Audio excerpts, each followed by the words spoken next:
साथियों नमस्कार। हाजिर हैं एक नए प्रेरक प्रसंग के साथ में, जिसका शीर्षक है परेशानी की चट्टान।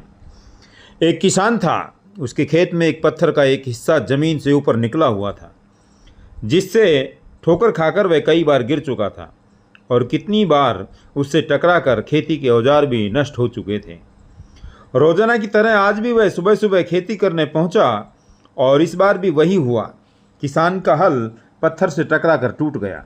किसान को गुस्सा आया और उसने यह दृढ़ निश्चय किया कि आज जो भी हो जाए वह इस चट्टान को जमीन से निकाल कर ही दम लेगा।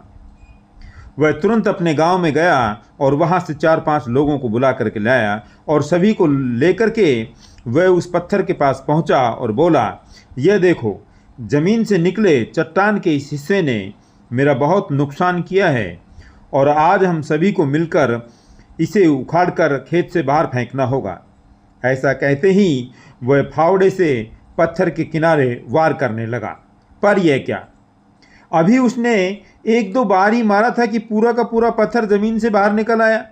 साथ खड़े लोग भी आश्चर्य में पड़ गए और उन्हीं में से एक ने हंसते हुए पूछा, क्यों भाई, तुम तो कहते थे कि तुम्हारे खेत के बीच में एक बहुत बड़ी चट्टान दबी हुई है, पर यह तो एक मामूली सा पत्थर निकला।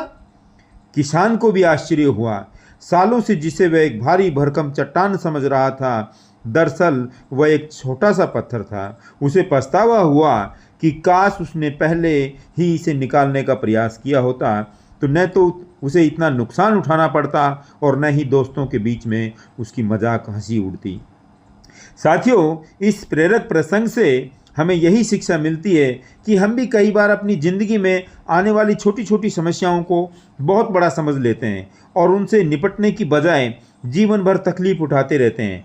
ज़रूरत और आवश्यकता इस बात की है कि हम बिना समय गंवाए उन मुसीबतों से लड़ें, और जब हम ऐसा करेंगे तो कुछ ही समय में चट्टान सी, पहाड़ सी दिखने वाली समस्या एक छोटे से पत्थर के समान दिखने लगेंगी, जिसे हम आसानी से हल पाकर आगे बढ़ सकते हैं। साथियों, जीवन में सदैव प्रसन्न रहिए। जो भी प्राप्त है वही पर्याप्त है। जिसका मन मस्त है उसके पास समस्त है। जय हिंद, धन्यवाद।